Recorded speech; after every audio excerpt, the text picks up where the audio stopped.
Hello traders, welcome back to P3। This is Rustam. जैसा कि आपको पता है, इस वीडियो के अंदर हम आपसे बात करेंगे बैंक निफ्टी के एडवांस प्रेडिक्शन के बारे में और साथ में 5 स्टॉक्स के बारे में जिसमें कल आप ट्रेड कर सकते हैं। तो चलिए बैंक निफ्टी से शुरू करते हैं और समझने का कोशिश करते हैं कि कल हमने आपसे क्या कहा था, मार्केट में कैसे रिएक्ट हुआ है, क्या वो लेवल्स आपके लिए काम आए हैं। इन तमाम बातों पर चर्चा करेंगे, तो वीडियो के अंत तक बने रहिए और देखते रहिए। कल हमने आपसे कहा था मार्केट में अगर ऊपर की तरफ हमें 130 के ऊपर अगर हमें बाइंग पोजीशन मिलता है तो हमें बाइंग करना है। यहाँ पर देखिए, बाइंग पहला लेवल हमारा यही था, ये लेवल हमारा बाइंग का लेवल था क्योंकि ऊपर से एक ट्रेंड लाइन आ रहा था जिसका ब्रेकआउट मिलना जरूरी था। तो यहाँ पर क्या देखने के लिए हमें मिला कि इस लेवल को मार्केट फिर से कल रिटेस्ट करता है एक बार और यहाँ से फिर मार्केट नीचे आता, इस लेवल को ब्रेक नहीं कर पा रहा, यहीं पर आके मार्केट फंस जा रहा था। तो ये लेवल हमारे लिए स्ट्रॉन्ग लेवल हो चुका था जो कि मार्केट यहीं से ऊपर जाने के लिए तैयार हो चुका था और यहीं से मार्केट में ऊपर फिर से बाइंग बन रहा था। लेकिन हमने आपसे कहा था कि 42,130 के ऊपर बाइंग करना है। ये लेवल मार्केट ने क्रिएट किया, हमने नहीं, क्योंकि उस टाइम तक हमें ये लेवल दिख रहा था कि ये लेवल से हमें बाइंग कर रहा है और ये लेवल हमें ड्यूरिंग मार्केट दिखा। तो पहला बाइंग तो हमारा यहाँ से एक्टिव होता है, जो इस लेवल पर आप अगर बैठे होंगे तो बहुत बढ़िया जगह था ये लेवल, जो कि हमारा 42,030 के ऊपर का लेवल था और ये हेल्दी कैंडल से ब्रेकआउट मिलने के बाद मार्केट ऊपर के लिए निकलता है। लेकिन आपको अगर हम 42,130 के पास बोले हैं तो वहीं से हम आपको एनालिसिस करके दिखाएंगे। ये ट्रेड आपके लिए अच्छा ट्रेड हो सकता था क्योंकि मार्केट में ये एक अच्छा लेवल और यहाँ पर अच्छा खासा देर तक ये फंसा रह गया था, तो इस कारण से लास्ट टाइम में एक अच्छा मोमेंट दिखा सकता था आपके लिए। अगर आप ये ट्रेड नहीं किए हैं तो यहीं से बात करते हैं। तो 130 के पास हमने आपको हमेशा बोलते हैं कोई भी रेजिस्टेंस हो, एक आध कैंडल रुक के अगर ब्रेक करता है तो बहुत बेहतर ट्रेड करता है फिर वो। और यहाँ देखिए 3 से 4 कैंडल रुकने के बाद जो मार्केट ने स्पीड पकड़ा वो आपको जरूर कैप्चर करना चाहिए था। अगर आप किए हैं तो कमेंट बॉक्स में जरूर बताइएगा।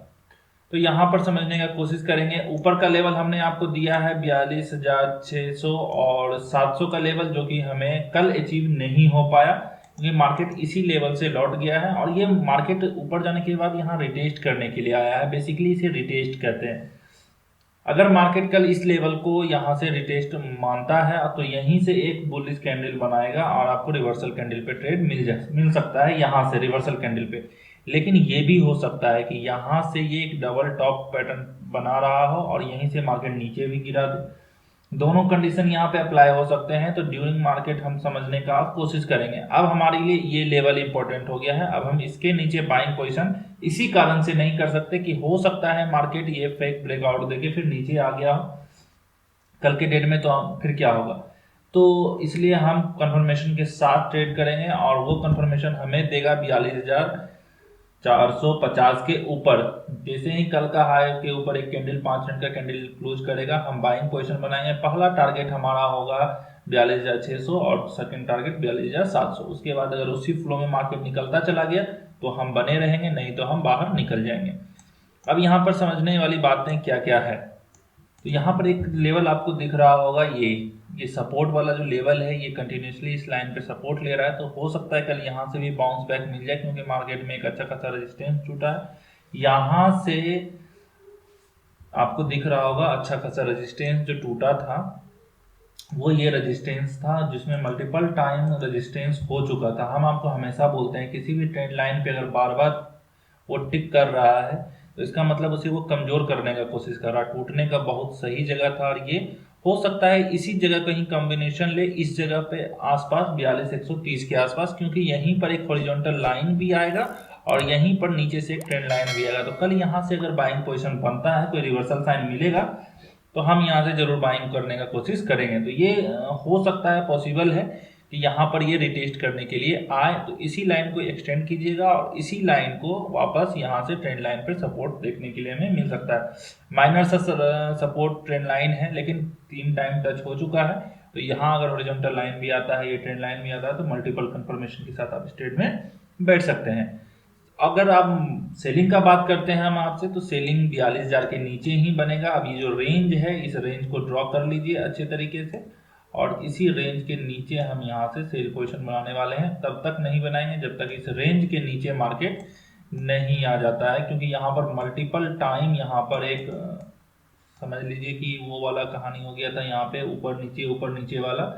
तो यहाँ पर कितनों को फंसाया भी होगा, लेकिन यहाँ से जो सेल किया होगा वो इसका अच्छा खासा प्रॉफिट यहाँ पर बुक हो चुका था, तो इसलिए इतना दिमाग लगाने वाला कोई ज़रूरत नहीं था आपको सेल साइड के लिए। तो इस लेवल के नीचे अगर कल मार्केट उतरता है तो हमें यहाँ से सेल पोजीशन बनाना होगा। लेवल नोट कर लीजिएगा, लेवल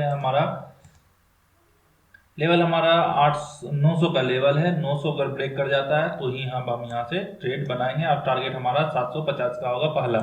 तो ये लेवल हमारे लिए सेलिंग साइड का हो गया। बाइंग का कंडीशन हम आपको बता दिए। अब मान लेते हैं मार्केट गैप अप ओपन हो जाए 600 और 700 के आसपास कहीं गैप अप ओपन हो जाता है तो क्या कर सकते हैं, तो इस लाइन को हम एक्सटेंड करेंगे, एक्सटेंड टू राइट करके आप आगे बढ़ा लीजिएगा इसको भी, और यहाँ से मार्केट में हमें सेलिंग भी मिल सकता है, घबराने वाली ऐसी कोई बात नहीं है। यहाँ पर क्या क्या सिनेरियो बन सकता है वो हम आपको बता देते हैं। अगर गैप अप खुलता है यहाँ पर और सस्टेन नहीं कर पाता है तो मार्केट तो पहले इस लेवल तक आएगा, तो यहाँ से रिवर्सल साइन मिलते ही इस लेवल तक हम यहाँ से सेल पोजीशन बना सकते हैं। कल क्या हाई और क्लोज हमारे लिए फिर से सपोर्ट का काम करने लगेगा, ध्यान रखिएगा। कल का हाई और क्लोज हमारे लिए सपोर्ट का काम करेगा, तो जैसे ही यहाँ से फिर बाइंग पोजीशन बनेगा तो फिर हम यहाँ से भी बाइंग पोजीशन ले सकते हैं। पहले यहाँ पर बाइंग अप साइड तभी हम सोचेंगे जब यहाँ पर इस तरीके से 3-4 कैंडल रुके, इस तरीके से 3-4 कैंडल रुके और फिर ऊपर निकले, तभी हम बाइंग पोजीशन बनाएंगे। उसी 3-4 कैंडल का स्टॉप लॉस रख के आप ऊपर ट्रेड कर सकते हैं। अब यहाँ पर सोचने वाली बात ये है कि क्या मार्केट यहाँ सस्टेन करेगा, ये हमें बताएगा पहला कैंडल ही अगर रिवर्सल बन जाएगा तो हम यहाँ से सेल पोजीशन करेंगे, उसी कैंडल का हाई लो रख के काम करना है हमें। तो यहाँ पर ये चीज़ हमें देखने के लिए मिल सकता है, और यहाँ से फिर बाइंग पोजीशन दिख सकता है। वहीं पे मार्केट अगर 130 के आसपास खुलेगा तो भी हमें बाइंग पोजीशन ही सोचना है। क्यों? क्योंकि जब तक ये लेवल पर अच्छा खासा सपोर्ट रेजिस्टेंस टूटा है तो अच्छा खासा सपोर्ट हमें देखने के लिए मिल सकता है। 900 से पहले हम सेलिंग अपॉर्चुनिटी ढूंढने का कोशिश बैंक निफ्टी में नहीं करेंगे। तो लेवल आपके लिए तैयार है 42,450 के ऊपर बाइंग। अगर फ्लैट ओपन होता है तो टारगेट 600 और 700। वहीं पे अगर मार्केट गैप अप ओपन हो जाए 600 और 700 के आसपास, तो अगर कैंडल सस्टेन करके ऊपर निकलता है तो बाइंग पोजीशन, नहीं तो सेलिंग पोजीशन। कहां तक के लिए? टारगेट होगा हमारा 450 तक के लिए, या नहीं तो क्लोजिंग तक के लिए।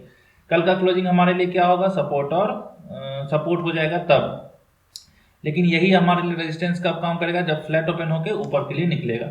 तो अब यहाँ पर ये हो गया, अगर मार्केट गैप डाउन ओपन होता है 130 के आसपास, 42-130 के आसपास, तो हमें क्या करना है? यहाँ से रिवर्सल साइन ढूंढना है। रिवर्सल साइन ढूंढ के उसी गाड़ी पे चढ़ जाना है और मार्केट हमें ऊपर लेके जाएगा।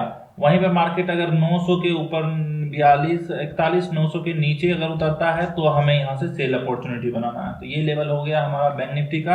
आपको ध्यान रखना है बैंक निफ्टी को अच्छे तरीके से, और अच्छे तरीके से ट्रेड करना है आपको बैंक निफ्टी में संभल के। अब हम बात करेंगे 5 स्टॉक्स के बारे में जिसमें कल आप ट्रेड कर सकते हैं। एक्चुअली आज हमारे पास आपके लिए टोटल 4 ही स्टॉक्स है, क्योंकि कल हमारा लेवल एक्टिव नहीं हुआ है, तो वो सारा लेवल आपके लिए आज हमें देखने के लिए मिलेगा। सुप्राजीत पहला स्टॉक है हमारे पास, तो इसमें हम कल सेल करने वाले हैं। रीजन क्या है? ट्रेंड लाइन है रीजन हमारे पास। अगर इसे आप बेरिश फ्लैग भी कहना चाहेंगे तो वो भी बन जाएगा, ये बेरिश फ्लैग भी बन जाएगा, लेकिन एक छोटा सा सिंपल सा रखते हैं यहाँ पर। तो यहाँ पर अब आपको एक हेड एंड शोल्डर टाइप का पैटर्न भी क्रिएट होते हुए छोटा सा दिख जाएगा। तो कल 333 के नीचे अगर मार्केट आता है तो हम यहाँ से सेल पोजीशन बनाने वाले हैं। वहीं पे अगला स्टॉक है कृष्णा किम्स का। तो किम्स में यहाँ पर आपको दिख रहा है कि मार्केट हम पहले ही बाइंग और सेलिंग दोनों चीज दे चुके थे, ये पहले का ही है बना हुआ ड्राइंग। तो अगर यहाँ से मार्केट नीचे आने का कोशिश करता है 1492 के नीचे, तो हम यहाँ से सेल पोजीशन बनाएंगे। रीजन आपको दिख रहा है, ट्रेंड लाइन टूटा हुआ था और यहाँ पर मार्केट फंसा हुआ है। वहीं पे जुबलिएंट फूडवर्क्स में हम यहाँ पर खोजने वाले हैं बाइंग पोजीशन। रीजन है हमारे पास ट्रेंड लाइन का, और एक अच्छा खासा यहाँ पर ट्रेंड लाइन भी है, और ऊपर से एक रेजिस्टेंस ब्रेकआउट भी मिला है। तो अगर 499 के ऊपर मार्केट निकलता है तो हम यहाँ पर बाइंग पोजीशन ढूंढने वाले हैं। वहीं पे LIC में हम यहाँ पर देखने वाले हैं कि क्या बन सकता है। तो हमारे लिए LIC में यहाँ पर एक पैटर्न बन रहा है जिसे हम असेंडिंग ट्रायंगल के नाम से जानते हैं। अगर 405 के ऊपर मार्केट निकलेगा तो हम यहाँ से बाइंग पोजीशन बनाएंगे। सारे स्टॉक्स में ट्रेड करने का 3 नियम आपको पता है। स्टॉप लॉस आप अपने रिस्क के अनुसार से, या जो कैंडल ब्रेक करे ब्रेकआउट कैंडल के अनुसार से। आप रख सकते हैं, या नज़दीक में कोई स्विंग बन रहा हो या रेंज बन रहा हो, जैसे यहाँ पर एक रेंज बन रहा है, तो इस तरीके का अगर रेंज बना के मार्केट ब्रेक करता है तो उस रेंज को हम ऐसे रख सकते हैं। एसएल टारगेट हम इसलिए नहीं देते हैं कि मार्केट कहाँ ओपन होगा नहीं होगा हमें नहीं पता होता है, ये होने के बाद ही हम एक्टिव कर सकते हैं, तो इसलिए आपको थोड़ा बहुत प्राइस एक्शन आना चाहिए मेरा वीडियो देखने से पहले। उसके बाद दूसरा नियम हमारे पास क्या है, टारगेट। टारगेट आपको क्या रखना है, स्विंग हाई और स्विंग लो, ये हमारे पास होता है टारगेट का नियम कि पहला स्विंग हाई या स्विंग लो जो भी है, अगर सेल साइड बैठे हुए हैं तो स्विंग लो रखना है, और बाइंग साइड बैठे हुए हैं तो हमें स्विंग हाई रखना है टारगेट। और पहला नियम जो बहुत इंपॉर्टेंट नियम है कि 15 या 5 मिनट का कोई एक कैंडल यहाँ पर कंफर्मेशन कैंडल होना चाहिए जो यहाँ पर upside fully bearish candle healthy candle से ब्रेक करे। तो ये 3 नियम स्टॉक्स या बैंक निफ्टी में ट्रेड करने से पहले हमेशा ध्यान में रखना है आपको। अब हम बात करेंगे उन स्टॉक्स के बारे में जिसमें आज आप ट्रेड किए होंगे। फ्राइडे के दिन आप ट्रेड करने के लिए हमने आपसे कहा था, तो ये लेवल हमारा एक्टिव नहीं हुआ। आप देखिए कितना प्यारा लेवल था हमारा, और इसी लेवल से जहां से हमने आपको यहाँ पर दिया था कि क्लोजिंग, इसलिए हम आपको बोलते हैं देखिए क्लोजिंग यहीं से इन्वर्टर है हमारा बना के मार्केट नीचे आ रहा है, तो इसलिए हम क्लोजिंग बहुत इंपॉर्टेंट रखते हैं मार्केट में। तो इसके नीचे अगर मार्केट जाता है तो हम इसमें कल फिर से बाइंग पोजिशन बनाएंगे और सेलिंग पोजिशन बनाएंगे, और इस लेवल के ऊपर अगर मार्केट क्लोज करेगा तो फिर से हम बाइंग पोजिशन के लिए देख सकते हैं, लेकिन चांस है नीचे की तरफ, तो नीचे की तरफ ध्यान देंगे। उसके बाद ये स्टॉक्स भी हमारा लेवल एक्टिव नहीं हुआ है, तो इस स्टॉक्स में हमारा लेवल एक्टिव नहीं होने के कारण तो इसमें ट्रेड नहीं बना। वहीं पे इस स्टॉक्स का भी बात करें तो इसमें भी हमारा लेवल एक्टिव नहीं हुआ है, लेकिन ये हमारा ट्रेड बन सकता है कल के डेट में, तो इसको भी हम ध्यान में रखेंगे। लेकिन हमारा पहला जो मझगांव वाला था उसको हम जरूर रखेंगे। तो कल के लिए आपके पास 5 स्टॉक्स हो गया, तो ये लेवल दूर है क्योंकि अभी। उसके बाद हेज में भी बहुत बढ़िया लेवल था, लेकिन ये ब्रेक नहीं हो पाया, तो कल अगर ये फिर से ब्रेक करता है तो हम फिर से इसमें कल ट्रेड करने वाले हैं। उसके बाद यूटीआई में लास्ट टाइम में ब्रेकआउट मिलता है जो कि हमारे काम का नहीं होता। 2 बजे के बाद आपको इंट्राडे पोजीशन नहीं बनाना होता है क्योंकि हमें मूवमेंट नहीं मिल सकता है। तो कल आपके लिए इसमें एक गोल्डन अपॉर्चुनिटी है। वो अपॉर्चुनिटी क्या हो सकता है, तो यहाँ पर ध्यान रखिएगा कि कल अगर मार्केट खुलते के साथ एक बेरिश कैंडल, फुल इस तरीके का बेरिश कैंडल जो यहाँ पर बना हुआ है, हम बड़ा करके आपको दिखा देते हैं। दरअसल डिस्प्ले बड़ा होने के कारण आप लोगों को ये साइज छोटा लगता होगा। अब देखिए यहाँ पर एक बेरिश कैंडल है, ये फुल्ली बेरिश कैंडल है, ब्रेकआउट कैंडल हम इसी को बोलते हैं। इस कैंडल से ब्रेकआउट मिलने के बाद अगर कल यहाँ से एक रिवर्सल मान लेते हैं, इन्वर्टेड है हमारी, या कोई कैंडल मिल जाए, रिवर्सल इवनिंग स्टार मिल जाए, या नहीं तो इस तरीके का भी कोई कैंडल बनता है, तो इसी का स्टॉप लॉस रख के कल हम यहाँ पर ट्रेड करने वाले हैं। आपको हम ये पहले से बता देते हैं, तो यहाँ पर हम इसको कल के लिए रखने वाले हैं। उसके बाद अगला ग्रेट ईस्टर्न में हमारा स्टॉक देखिए, इसीलिए हम बोलते हैं जो स्टॉक ब्रेकआउट देता है, अगर वो फॉल्स ब्रेकआउट देते हैं तो अगले दिन के लिए हम यहाँ पर रख सकते हैं। यहाँ पर देखिए 15 मिनट में एक इन्वर्टेड हैमर और एक बेरिश कैंडल, दो बेरिश कैंडल है।